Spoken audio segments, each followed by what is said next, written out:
भारत की आर्थिक विकास दर को लगा धक्का, आईएमएफ ने क्यों घटाई भारत की आर्थिक विकास दर। आईएमएफ यानी अंतर्राष्ट्रीय मुद्रा कोष ने भारत के आर्थिक विकास दर को लेकर जो अनुमान जताया है वो सकारात्मक नहीं है।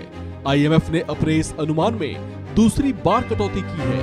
आईएमएफ ने फाइनेंशियल ईयर 2022-23 के लिए इसे 7.4% से घटाकर 6.8% कर दिया है।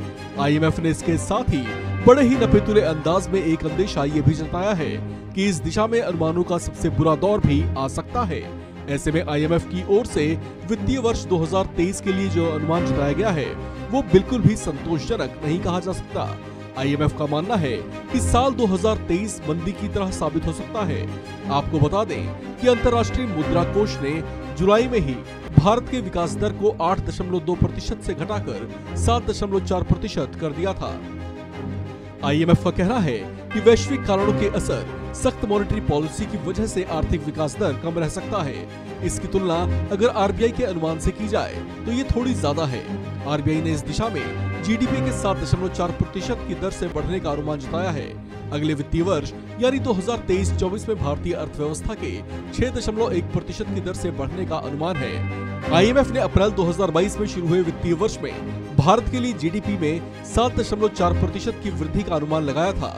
ये पूर्वानुमान इसी साल जनवरी में अनुमानित 8.2% से कम था। भारत में 2021-22 के वित्तीय वर्ष में 8.7% की दर से आर्थिक विकास हुआ था। आईएमएफ से पहले फिच रेटिंग्स ने हाल ही में चालू वित्तीय वर्ष के लिए भारत के आर्थिक विकास दर के अनुमान को 7.8% के अनुमान से घटाकर 7% कर दिया था। फिच ने कहा कि जुलाई में लगाए गए 7.8% की वृद्धि दर के अनुमान की तुलना में अब उसे 2022-23 में भारतीय अर्थव्यवस्था के 7% की दर से बढ़ने की उम्मीद है। संस्था ने कहा कि अगले वित्त वर्ष में भी विकास दर 7.4% के पहले के अनुमान के मुकाबले अब 6.7% तक रह जाने का अनुमान है। इस सिलसिले में मंगलवार को जारी अपनी annual world economic outlook report में आईएमएफ ने कहा था कि 2022 में भारत में 6.8% की बढ़ोतरी हुई है।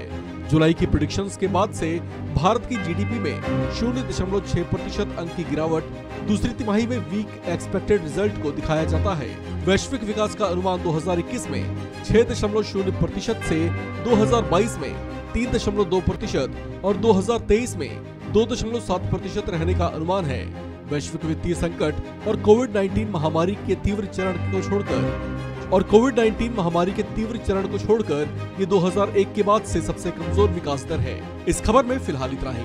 बाकी खबरों के लिए बने रहिए वन इंडिया हिंदी के साथ।